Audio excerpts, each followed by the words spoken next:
Of Lessons with Team Dean. I am Stevan, and this is my wife, Portia, better known Hey, as hey. Team Dean. What are we talking about today, love? Oh, my love. Great question. This week, love lesson, we're going to be discussing what we had to unlearn about relationship. We definitely had to learn a lot of things We because we all definitely came with did. preconceived notions, experiences, hang-ups, and things that we learned from past relationships, Right? things that we saw from people, wrong ideas from social media, That's true. even in church. Facts, my love. Yeah. Have you ever stopped and asked yourself, who taught me how to love? Who taught me how to love? As Yeah. as I mentioned just now, babe, I think our lessons are learned from every experience that we have had, everything we have seen, every trauma we have gone through, Mm, every relationships we came through. We actually that was our school of hard knocks, the school that taught us who we are today. Sometimes we come into relationships with the attitude of this is who I am. If they don't love me for who I am, then that's just too bad. But the question is, who are you? oh, Are you that's the good. total of what you have experienced? Are you the sum total of all the pain you have gone through, the rejection, abuse, all the other things that you experience in relationships? Have you become the sum total of that? Mm, That's what you're bringing into relationships. Yeah. that's very true. Wow. Do you know who you are? That's the question. That is true. When you come into a relationship, do you know who you really are, or are you just a result of what has happened to you? That's how we came into our relationship. Ooh, that's heavy, my love. Yeah, That's yeah. heavy. Heavy. Unfortunately, many of us learn what it means to love from home. Me, I grew up in a home where I saw a certain balance, where I saw mother and father going to church, where I saw family, my brothers and sisters. I saw a union. However, it was not the only examples that I had. And to be honest with you, maybe I was being taught that secretly and wasn't aware of what I was being taught. But most of what I learned came from the outside, came from my uncles and my cousins and my friends at work and school. And they weren't teaching me to be committed. They weren't teaching me to be a one woman's man. Gotcha. They weren't teaching me that being a man, meaning to be responsible and being a person of your word and being committed. And integral. They were teaching me that, hey, the more you can juggle, the better of a man you are. All right. So you come into relationships, you grow up and you get these ideas of what being in a relationship is all about. And unfortunately, when you come into the kingdom of God, when you get saved, we still operate with those same systems. We have It's those very true. same ideology. It's very And true. I find that many times we try to make a godly covenant work using worldly principles. Oh, that's good. And it always falls apart Wow. because the world didn't create this, babe. This institution of marriage, it wasn't the world's idea to form this. So the world doesn't get to define what marriage is. God defined it. God called Adam and Eve to join each other and the two become one. God decided that. So for us to understand marriage, we had to go to him. You and we came to that place when we were dating. Wow.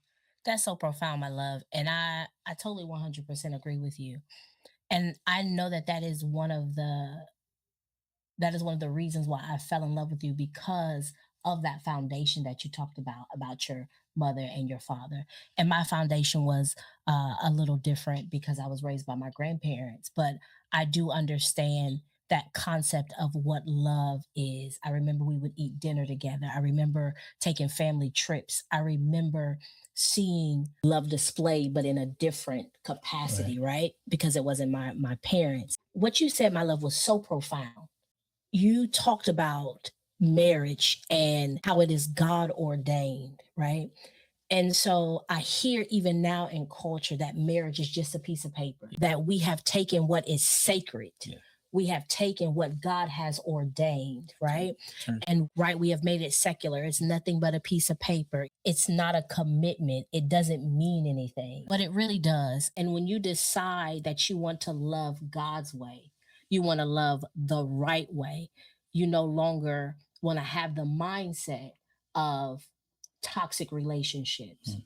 or or having a relationship that will not last? What is our purpose? What are we looking for? What is God going to do when he puts two people together? Mm. And I think that we don't really think about that sometimes. That we are just so caught up maybe in just the relationship part that we're not understanding that it is a covenant. Excuse me, that it is holy, that it is God ordained, and He has created it for His purpose, right? And so when we met, I had to unlearn everything when it came to relationships, when it came to how I interacted with you, when it came to how I maneuvered this relationship. What did I want out of this? And when we met, there were a lot of things that I did not understand because I did come out of toxic Yeah. relationships. And so, like you said, I was taking, even though I was saved, even though I believed that I knew how to love the right way, I knew how to love God's way, but I really didn't Mm. because I had been in toxic relationships. And then meeting someone like you, a man of God, a man of integrity, who wanted to please God, who wanted to date the right way, leading to marriage. I had to really change, I think, and unlearn everything that I thought when it came to a relationship. How I dealt with you, how I talked to you, how I dealt with conflict. Because in the past, that's not something I was, well, I don't even know if I was capable of doing that. Just to keep it real with you, babe, I think my parents raised me to be a person of integrity, but I Absolutely. didn't always operate with integrity. I agree. In fact, it was one of the reasons why I came back and began to encourage women because I saw how I became the byproduct of the environments I Mhm. grew up in, all the advice and all the social media Right. influence and all the things. And I didn't handle women with care. Mm. I didn't protect their hearts. And I took advantage of situations. And that's the toxicity that comes from the world around you Right. when you learn things from the world, right?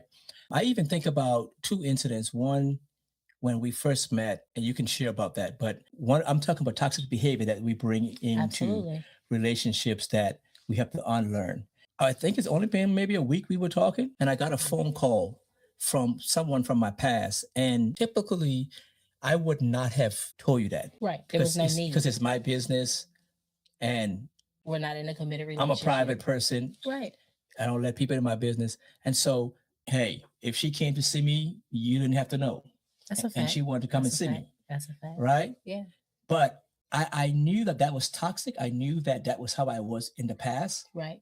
I knew that I was no longer that person. And I also knew that you weren't that person. Mm, I knew that you did. And one week, just because our first conversation, we ended it in prayer. We we prayed did. together. I saw that you were a different person. I Mhm. saw that you deserve a different type of respect. I saw that you were honest. See, because a lot of what I did it was because I felt people were doing the same thing to me. Right. You playing games, I'm playing games too.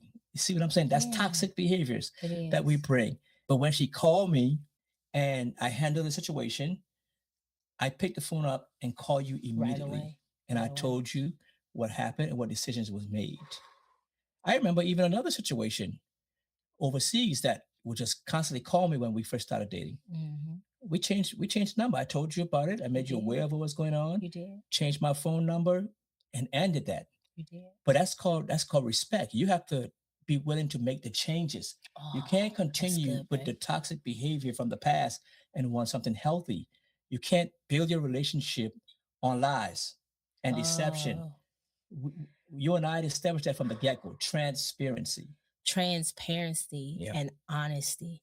And also, my love, what I love most about you is that you gave me the option to choose. Wow. Yeah. And what would have happened if you would have not been transparent, if you would have not been honest, which really, like you said, we had only been, and I wouldn't even say we were dating. We really were just having great conversation. We were talking every day, but we did end our first conversation in prayer, which that had never happened before. Wow. And I know that might sound like super religious or super, but it really was it really was God ordained for us to meet It was a divine because connection. it was a divine It was. connection.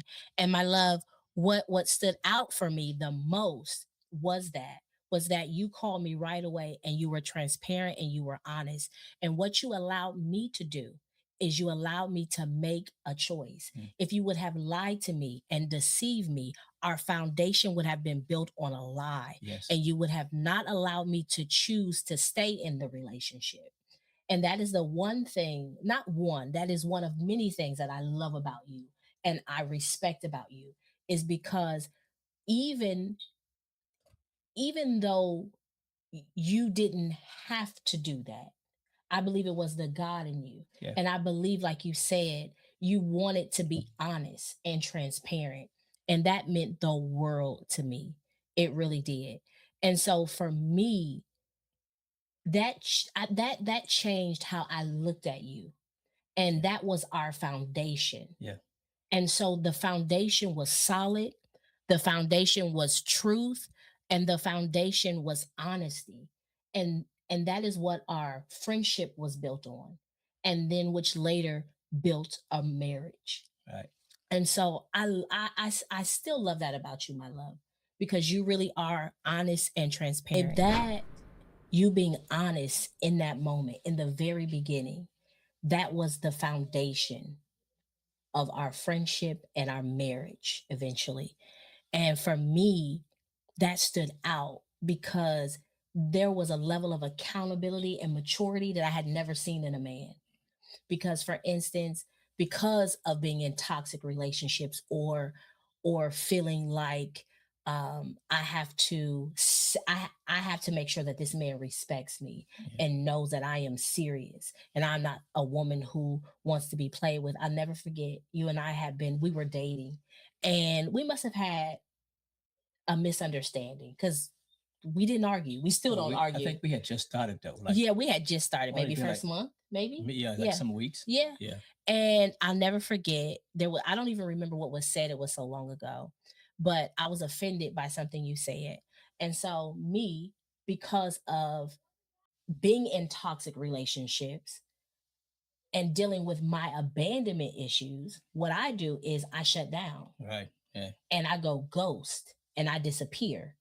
And so what I did was, because I wanted to teach you a lesson because Right. you offended me. So I'm going to cut my phone off. And in my mind, I'm thinking, okay, I'm going to cut my phone off because when I turn my phone back on, I'm going to have tons of text messages, tons of voicemails. Because in the past, this is the type of relationships I have been in. They were toxic, Right. right?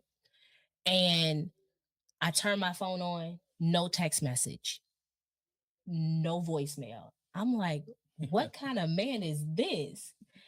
And I'll never forget, I just sat there and I looked and I'm like, this man hasn't called me, he hasn't texted, he hasn't anything. And I left and I left the phone on. And then maybe about an hour later, my love, you called and you were like, is this something that you want to pursue? I said, yes. You said, are you sure? You were very stern, but still very loving. And I said, yes. You said, well, I don't play childish games. You said, Yeah. we are adults. And if we have an issue, if there's something that comes up in this relationship, we have to be mature and we have to sit down and we have to talk about it. It never happened again after that. What you didn't know, babe, is you had met a master of checking out. I had lived by myself for quite a long time. I hear you. I mastered the art of checking out on people. I didn't chase no one because I did it for so many years. Right. I had to at some point start to love myself and to understand my worth, and that I don't care what you have and what you and who you are. I wasn't chasing you. I wasn't going to beg anybody to love me. That was actually one of the things that made me love you, because you made it easy. I didn't have to beg you. I didn't have to chase you. Because once again, we're talking about things. Say that again. I didn't have to beg you. I didn't have to chase you. No, for you said love. something about. You made it easy for. Ooh, I made it easy for you to love me. Yeah. Oh, okay, babe. Talk to me. I like that. Yeah, for sure. Come on. And no, seriously though, because I hear you, before Lola. I was chasing, And begging, fighting for love. wanting validation, fighting. I'm not Ooh. sure how you feel. I'm not sure if you really want me or not. Come I'm not on. sure if you're messing with the people I hear people talking about. I don't know what you're really doing because you're not really honest, right? You're vague. You were straight up with me. I You were was. always honest with me. Because I wanted that in return. I had Yeah. never had that before. Yeah. I have been in relationships that were built on lies, whether Yeah. I was lying, he was lying. Yeah. And I can laugh about it now, but God knows it wasn't funny, Right. but I wanted that, babe. I really wanted a relationship. First of all, I wanted a godly man. And I know Yeah. we say that. I Yeah. want a man who loved God. I'm talking about a man that really loved God more than me. A man who I would look at his relationship with God and it would make me want God even more. Mm. And so I wanted that. I wanted honesty because I had never had it. And because you were honest from the beginning, it set the foundation for me to trust you. Wow. And that was something I had never had.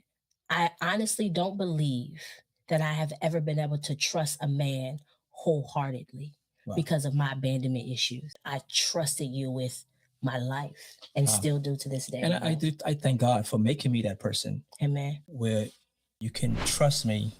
And at the core of my foundation, that is what I saw in my own home. Growing up, my parents just celebrated how many years? 51 years of marriage. Come on. 51 years. That's my foundation. That's your foundation. That's my example. It's beautiful for me to see that and to marry into that.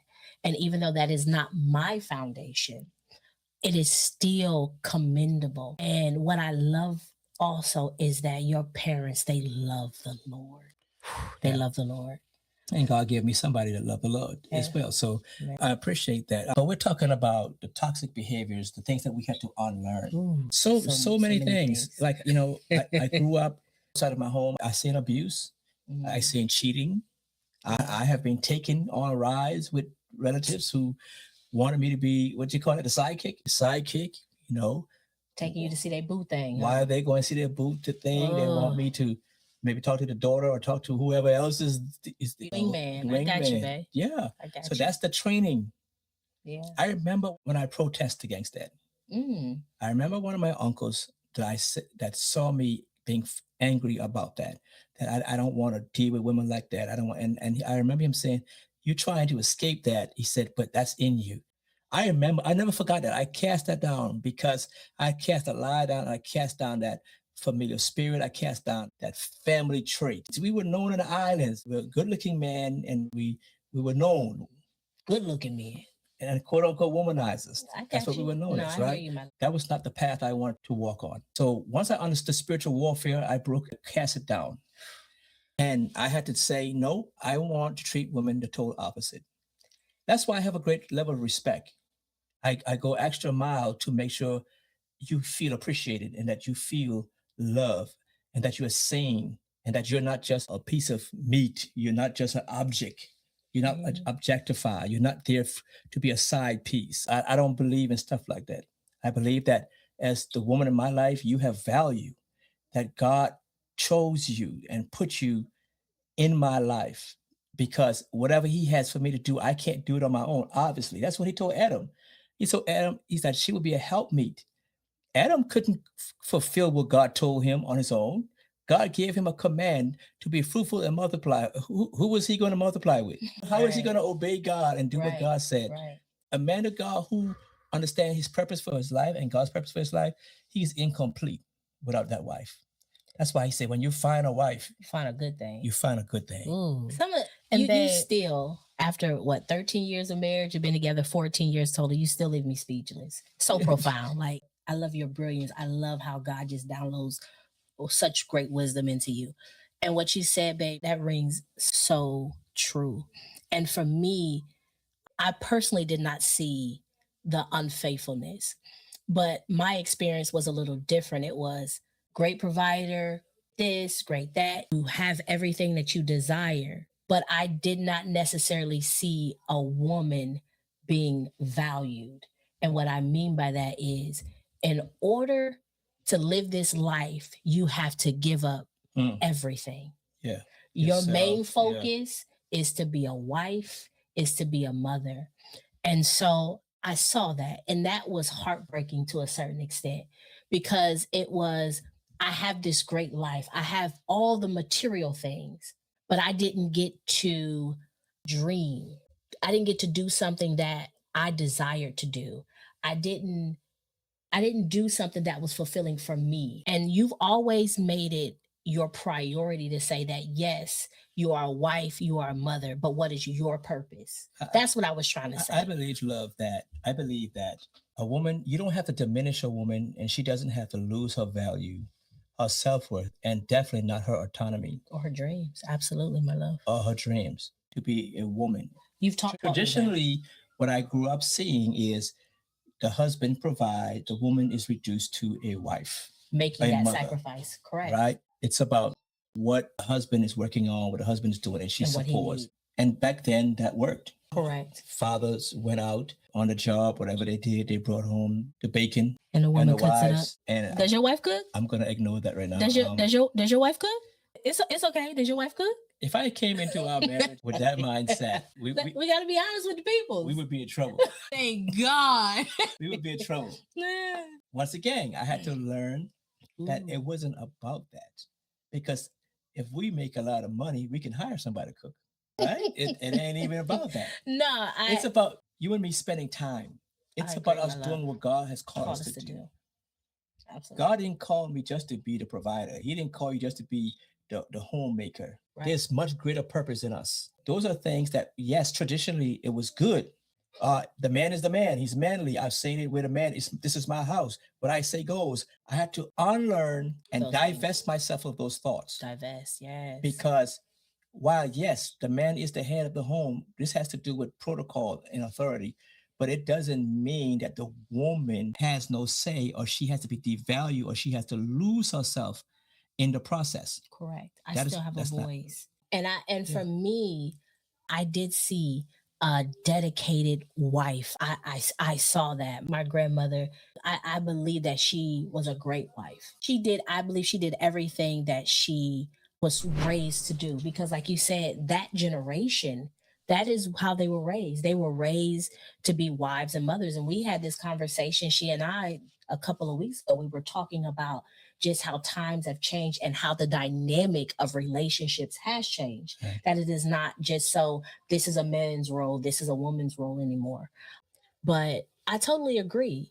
And babe, that for me has been everything, because we still have those conversations still. Hey, what is my purpose? What am I? And you, hey, you're more than just a wife, you're more than just a mother. And I never forget when we first got married, you even said to me, I don't want you to look at our lives 10 years from now and feel like I haven't accomplished anything that I desire. Right.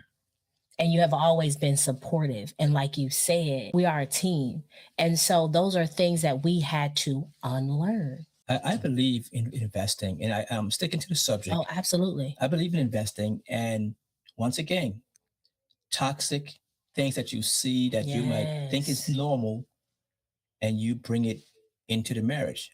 If you grew up watching a husband or watching a father or watching whoever just make everything about themselves, That's right. and they're selfish, and there's no investment into the woman, you can come into a marriage thinking the same thing. So I'm intentional. You are. If you say the word, You do. if you even mention a thought do. of something you want to do, I immediately either do the research or I start to invest into it. You Because absolutely. I honestly believe in you, not just verbally, but I put my money into whatever you want to do. And I love you believe for that. You really do. I believe that. You encourage me. You do. This has been an awesome conversation, babe. Agree, my love. Do you think we need to have a part two?